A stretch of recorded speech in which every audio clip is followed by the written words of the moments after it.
Hello friends, Vitsan channel yengbiriba mayam punamakpu Vitsanna taramna okjari. Aigi hujikido Indonesia da yonba yongchakne yongchak chaningadi aigi manakta lakpo natraga export tawrake ado Indonesia gi yongchakta yam hawi. Sigi video se aina Monita Y da dedicate tawjaba video ni mana ayonda yongchak ironba mane nga toy thongba mane hapiro haibane bako aduduna ai ngasi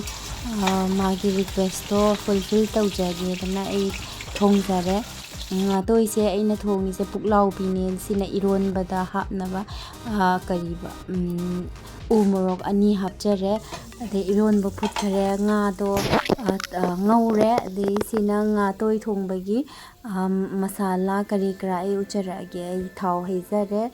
haizaraga nahan aina nakupi leirakibado adugi nakupi do ai seasonare ko nakupi na sok tawjare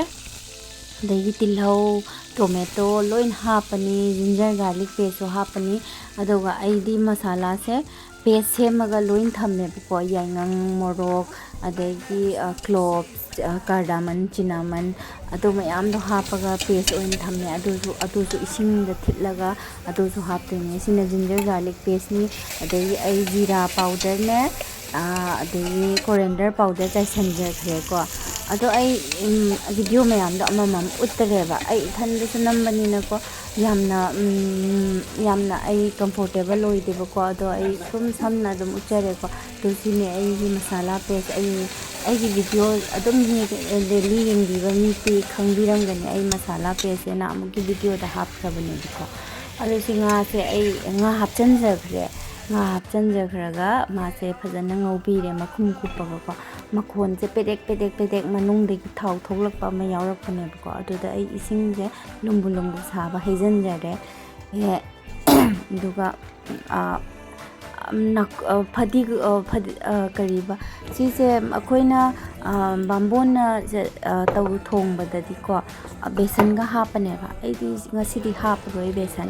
hairibob hapjare hairibob se khare yam hapke aina hairibob makup suji sina aigi husband se hairibob chaba yate ko sawe aduduna pakna aina lawthoktu iron basu mulle iron fa haidok jare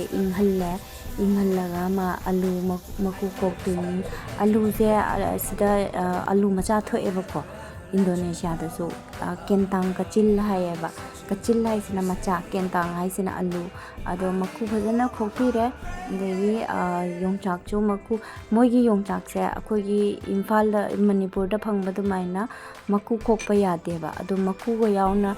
bhajana mekhaire na ado go mai machum do khar maprang dudi hunto khre khra ado iron base ai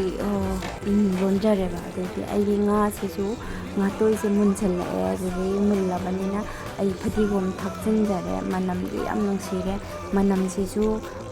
mayamda thaba yatardi thajaningbane ado yade ado si nga se loijare nga thongba sidana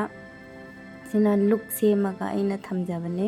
sina nga atoibane sina ironba lomba su khik etu